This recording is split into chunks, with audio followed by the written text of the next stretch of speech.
Hi hello ನಮಸ್ತೆ. ಅನು ಅಡುಗೆ ಮನೆಗೆ ಸ್ವಾಗತ ಸುಸ್ವಾಗತ. ಇವತ್ತು ಮಾಡಿ ತೋರಿಸೋದು ನನ್ನ ರೆಸಿಪಿ ನಿಮಗೆ ಬಸಳೆ ಸೊಪ್ಪಿನ ಸಾಂಬಾರು. ಬೇಳೆಗೆ ಮೊದಲು ಬೇಳೆ, ಈರುಳ್ಳಿ, ಒಂದು ಟೊಮೊಟೊ ಮತ್ತು ಬಸಳೆ ಸೊಪ್ಪನ್ನು ಹಾಕ್ಕೊಂಡು ನಾನು ಇದನ್ನು ಮಾಡಿ ಕುಕ್ಕರ್ ಹೊಡೆಸ್ಕಿಟ್ಕೊಂಡಿದ್ದೀನಿ. 3 ಸಿಟಿ ಹೊಡೆಸ್ಕಿಟ್ಕೊಂಡಿದ್ದೀನಿ. ಬೇಳೆ ಚೆನ್ನಾಗಿ ಬೆಂದಿದೆ.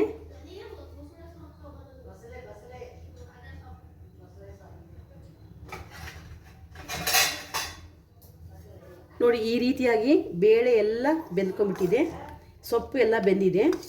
ಇದನ್ನ ಸ್ಮ್ಯಾಶ್ ಮಾಡಬೇಕು. ನಾವು ಸ್ಮ್ಯಾಶ್ ಮಾಡಿ ಇದನ್ನು ಒಗ್ಗರಣೆ ಹಾಕೋಣ. ಬಸಳೆ ಸೊಪ್ಪು ನಮ್ಮ ಹೆಲ್ತಿಗೆ ಭಾಳ ಇಂಪಾರ್ಟೆಂಟು. ಕೆಲವರಿಗೆ ಬಾಯಿ ಹುಣ್ಣು ಆಗಿರುತ್ತೆ, ಬಾಯಿ ನೋವು ಬಂದಿರುತ್ತೆ, ಅವ್ರಿಗೆಲ್ಲ ಬಸಳೆ ಸೊಪ್ಪು ರಾಮಬಾಣವಾಗಿ ಕೆಲಸವನ್ನು ಮಾಡುತ್ತೆ. ಹೊಟ್ಟೆ ನೋವು ಇದ್ದರೂ ಕೂಡ ಇದು ರಾಮಬಾಣವಾಗಿ ಕೆಲಸ ಮಾಡುತ್ತೆ. ಇದು ನಮಗೆ ಹೆಲ್ತ್ಗೆ ಭಾಳ ಇಂಪಾರ್ಟೆಂಟ್, ಭಾಳ ಒಳ್ಳೆಯದಿದು. ಇದನ್ನು ನಾವು ವಾರಕ್ಕೊಮ್ಮೆ ಆದರೂ ಬಸಳೆ ಸೊಪ್ಪನ್ನು ತಿನ್ನಬೇಕು. ಮೊದಲೇ ಬಸಳೆ ಸೊಪ್ಪು ನಮಗೆ ಮಾರ್ಕೆಟಲ್ಲಿ ಸಿಗ್ತಾ ಇರಲಿಲ್ಲ. ಈಗ ಸಲೀಸಾಗಿ ನಮಗೆ ಎಲ್ಲ ಮಾರ್ಕೆಟ್ಗಳಲ್ಲೂ ನಮಗೇನಾಗ್ತಾಯಿದೆ, ಬಸಳೆ ಸೊಪ್ಪು ಕೂಡ ನಮಗೆ ಯಾವ ರೀತಿ ಮೆಂತ್ಯ ಪಾಲಕ್ ಸಿಗುತ್ತಲ್ಲ, ಅದೇ ರೀತಿಯಾಗಿ ನಮಗೆ ಬಸಳೆ ಸೊಪ್ಪು ಕೂಡ ಸಿಗ್ತಾಯಿದೆ. ಇದು ಭಾಳ ನಮಗೆ ಹೆಲ್ತ್ಗೆ ಬಹಳ ಒಳ್ಳೆಯದು. ನಾನು ಇದನ್ನ ಬೇಳೆ, 1 ಟೊಮೆಟೊ, ಈರುಳ್ಳಿ ಮತ್ತು ಬಸಳೆ ಸೊಪ್ಪನ್ನು ಹಾಕ್ಕೊಂಡು ಕುಕ್ಕರ್ ಹೊಡೆಸ್ಕೊಂಡು ಇಟ್ಕೊಂಡಿದ್ದೀನಿ. ಹಣ್ಣಾಗಿ ಬೆಂದಿದೆ, ಸ್ಮ್ಯಾಶ್ ಮಾಡಿದ್ದೀನಿ. ಈಗ ಒಗ್ಗರಣೆಗೆ ಇಟ್ಕೊಳ್ಳೋಣ. ಅದ್ರ ಬದಲು ನಾನು ಮಸಾಲೆ ಮಾಡ್ಕೊತೀನಿ. ಫಸ್ಟು ಒಂದು ಸ್ವಲ್ಪ ಕೊಬ್ಬರಿ ಹಾಕೊತೀನಿ ಇದಕ್ಕೆ, ಮಿಕ್ಸಿ ಜಾರಿಗೆ. ಕೆಲವರು ಕೊಬ್ಬರಿ ಹಾಕೋತಾರೆ, ಕೆಲವರು ಕೊಬ್ಬರಿ ಹಾಕಲ್ಲ. ನಾನು ಸ್ವಲ್ಪ ಹಾಕೊತಾ ಇದ್ದೀನಿ. ಇದಕ್ಕೆ ಅರಿಶಿನ ಪೌಡ್ರು ಮತ್ತು ಅಚ್ಚ ಖಾರದ ಪೌಡ್ರು. ನಿಮಗೆ ರುಚಿ ಎಷ್ಟು ಬೇಕಷ್ಟು, ಭಾಳ ಬೇಕಂದ್ರೆ ಭಾಳ ಹಾಕೋಬೋದು. ನಾವು ಸ್ವಲ್ಪ ಜಾಸ್ತಿ ಯೂಸ್ ಮಾಡಲ್ಲ, ಅದಕ್ಕೋಸ್ಕರ ನಾನು ಸ್ವಲ್ಪ ಹಾಕ್ತಾಯಿದ್ದೀನಿ. ಇದು ಸ್ವಲ್ಪ ಜೀರಿಗೆ ಹಾಕ್ತೀನಿ, ಸ್ವಲ್ಪ ಮಸಾಲೆ ಪೌಡ್ರ್ ಬೇಡ ಅಂದರೆ ನಾವು ಕೊತ್ತಂಬರಿ ಕಾಳು, ಜೀರಿಗೆ, ಮೆಣಸು ಮತ್ತು ಲವಂಗ, ಚಕ್ಕೆ ಎಲ್ಲವನ್ನು ನಾವು ಮಿಕ್ಸಿ ಮಾಡಿ ಹಾಕೋಬೋದು, ಹುರಿದು ಮಿಕ್ಸಿ ಮಾಡಿ ಹಾಕೋಬೋದು. ನಾನು ಮೊದಲೇ ಇದನ್ನ ಮನೆಯಲ್ಲಿ ಮಾಡಿಟ್ಟಿದ್ದೀನಿ ಮಸಾಲೆ ಪೌಡ್ರು, ಅದನ್ನೇ ನಾನು ಇದಕ್ಕೆ ಹಾಕ್ತಾಯಿದ್ದೀನಿ. ಇದನ್ನು ನಾನೀಗ ಮಿಕ್ಸಿ ಮಾಡ್ಕೊಂಬರ್ತೀನಿ ಮಸಾಲೆಗೆ.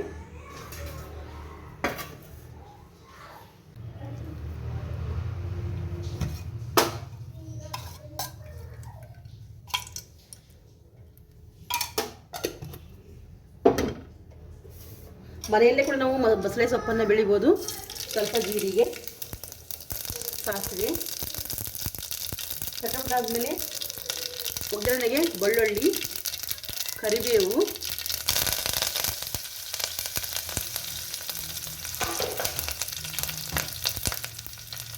ಹುಣಸೆ ಇಟ್ಕೊಂಡಿದ್ದೀನಿ. ಈ ಹುಣಸೆ ಹಣ್ಣನ್ನ ಸ್ಮ್ಯಾಶ್ ಮಾಡಿ ಹಿಂಡಿ ಹಾಕ್ತೀನಿ ನಾನೀಗ. ಟೊಮೊಟೊ ಒಂದು ಹಾಕಿರೋದ್ರಿಂದ ಸ್ವಲ್ಪ ಹುಣಸೆ ಹಣ್ಣು ಹಾಕ್ಕೊತಾ ಇದ್ದೀನಿ. ನಿಮ್ಗೆ ಜಾಸ್ತಿ ಬೇಕು ಅಂದರೆ ಒಂದು 4 ಟೊಮೊಟೊ ಹಾಕ್ಕೊಂಡು ಕೂಡ ಇದನ್ನು ಮಾಡ್ಕೋಬೋದು.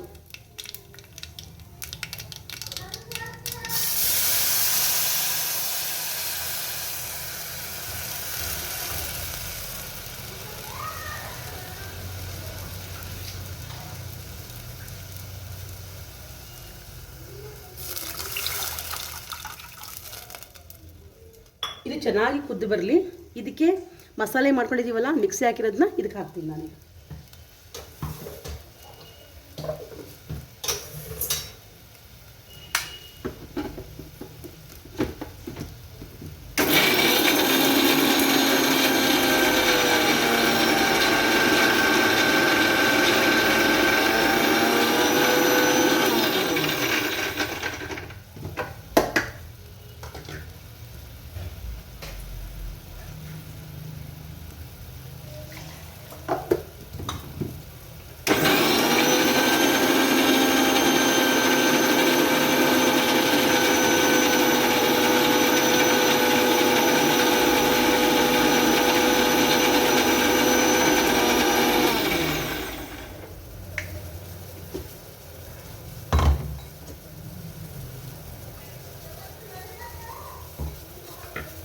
ಇದು ನಾನು ಮಿಕ್ಸಿ ಮಾಡ್ಕೊಂಡಿದ್ದೀನಿ ಮಸಾಲೆನ, ಇದನ್ನು ಇದಕ್ಕೆ ಹಾಕ್ತೀನಿ. ಹುಣಸೆಹಣ್ಣು ಕುದ್ದಿದೆ.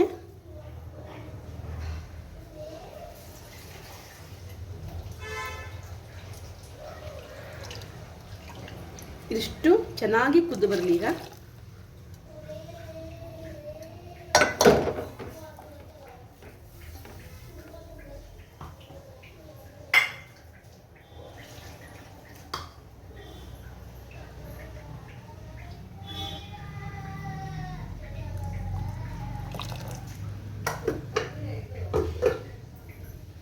ಚೆನ್ನಾಗಿ ಕುದೀಲಿ. ಈಗ ನಾನು ಇದಕ್ಕೆ ಸಾಂಬಾರಿಗೆ ಉಪ್ಪು ಸೇರಿಸ್ತಾನಿದ್ದೀನಿ.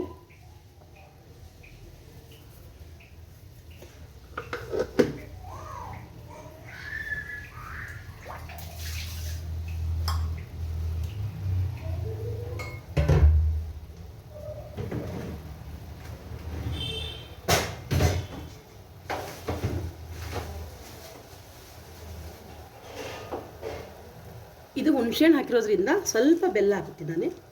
ಸ್ವಲ್ಪ ಬೆಲ್ಲ ಹಾಕೋತೀನಿ. ಬೇಡ ಅಂದರೂ ಸ್ಕಿಪ್ ಮಾಡ್ಕೋಬೋದು, ಬೇಕಂದ್ರೆ ಸ್ವಲ್ಪ ಬೆಲ್ಲ ಹಾಕೋಬೋದು.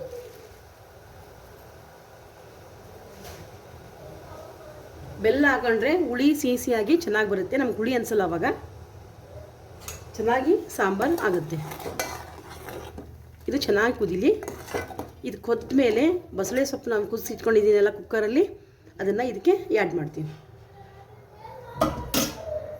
ಕೆಲವರು ಬೆಲ್ಲ ಇಷ್ಟಪಡಲ್ಲ, ಬೇಡ ಅಂದರೆ ಬೆಲ್ಲ ಸ್ಕಿಪ್ ಮಾಡ್ಕೋಬೋದು.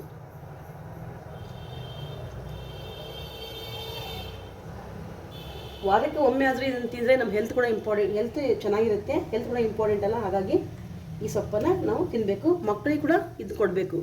ಯಾವತ್ತೂ ಹಿಂಗೆ ಇದು ಬಂತು ಇದು ನಾವು ತಿಂದರೆ ಬಾಯಿ ಹುಣ್ಣು ಬರಲ್ಲ. ಇದಕ್ಕೆ ಬಾಯಿ ಹುಣ್ಣು, ಬಾಯಿ ನೋವು, ಹೊಟ್ಟೆ ನೋವು ಯಾವುವು ಬರಲ್ಲ. ಹಾಗಾಗಿ ನಾವು ಮಕ್ಕಳಿಗೆ ಕೂಡ ಇದನ್ನ ಹೆಲ್ತ್ ಪರ್ಪಸ್ಸಾಗಿ ಇದನ್ನು ಸಾಂಬಾರು ಒಂದ್ಸರಿ, ವಾರಕ್ಕೊಂದ್ಸರಿ ದಿನ ಸಾಂಬಾರು ಮಾಡ್ತಾ ಇರ್ತೀವಿ.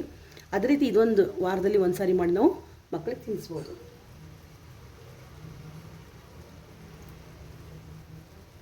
ಇದು ಕುದ್ದಿದೆ. ಈಗ ಬಸಳೆ ಸೊಪ್ಪೆಲ್ಲ ನಾನು ಇದು ಮಾಡಿದ್ದಿಲ್ಲ, ಸ್ಮ್ಯಾಶ್ ಮಾಡಿದ್ದೀನಿ. ಇದಕ್ಕೆ ಹಾಕೋತೀನಿ.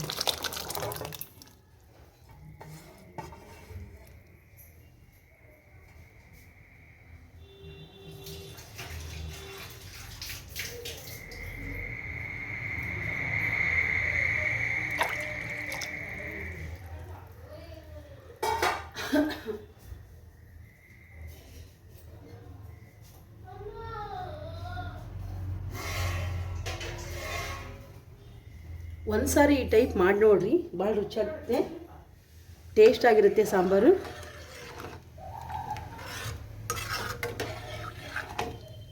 ಇದು ಕುದ್ದ ಮೇಲೆ ಸ್ವಲ್ಪ ನಾವು ಕೊತ್ತಂಬರಿನ ಸಣ್ಣಗೆ ಹೆಚ್ಚಿ ಹಾಕಿದರೆ ಸಾಕು. ಸಾಂಬಾರು ಭಾಳ ಟೇಸ್ಟ್ ಆಗಿರುತ್ತೆ. ವಾರದಲ್ಲಿ ನಾವು ಸೊಪ್ಪು ಸಾರೆಲ್ಲ ಮಾಡ್ತಾಯಿರ್ತೀವಿ, ಮೆಂತೆ ಪಾಲಕ್ ಎಲ್ಲ ಮಾಡ್ತಾಯಿರ್ತೀವಲ್ಲ, ಅದೇ ರೀತಿಯಾಗಿ ಒಂದು ಸಾರಿ ಒಂದೆರಡು ಕಟ್ಟನ್ನು ನಾವು ತೊಗೊಂಬಂದು ಒಂದು ಸಾರಿ ಇದನ್ನೂ ನಾವು ಒಂದು ಟೈಪ್ ಸಾಂಬಾರು ಮಾಡ್ಕೊಂಡ್ವಿ ಅಂತಂದರೆ ಹೆಲ್ತ್ ಕೂಡ ಚೆನ್ನಾಗಿರುತ್ತೆ.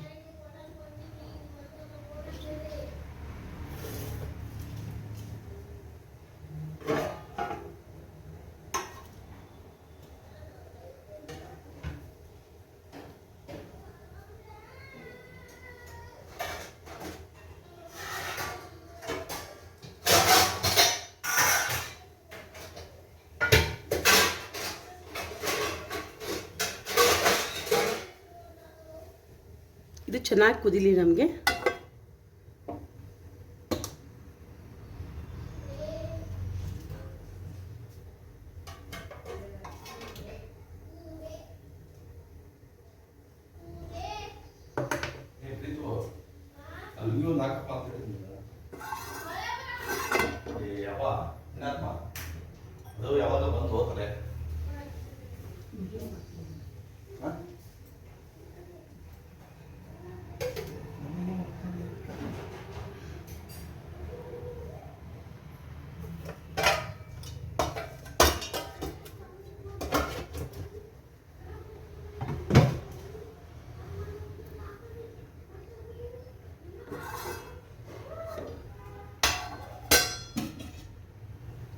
ಈ ರೀತಿಯಾಗಿ ಬಸಳೆ ಸೊಪ್ಪಿನ ಸಾಂಬಾರನ್ನು ಒಂದು ಸಾರಿ ನೀವು ಕೂಡ ಮಾಡಿ ನೋಡಿರಿ. ಚೆನ್ನಾಗಿ ಅನ್ನಿಸ್ತು, ಟೇಸ್ಟ್ ಅನಿಸ್ತು ಅಂದರೆ ಲೈಕ್ ಮಾಡಿರಿ, ಶೇರ್ ಮಾಡಿ, ಸಬ್ಸ್ಕ್ರೈಬ್ ಆಗಿ. ಪ್ಲೀಸ್ ಸಬ್ಸ್ಕ್ರೈಬ್ ಆಗಿ, ಯಾಕಂದರೆ ನಿಮ್ಮ ಲೈಕೆ ಸಬ್ಸ್ಕ್ರೈಬೇ ನನಗೆ ಮೋಟಿವ್ ಇದ್ದ ಹಾಗೆ. ಹಾಗಾಗಿ ಸಬ್ಸ್ಕ್ರೈಬ್ ಆಗಿ. ಇದು ಚೆನ್ನಾಗಿ ಕುದೀಲಿ.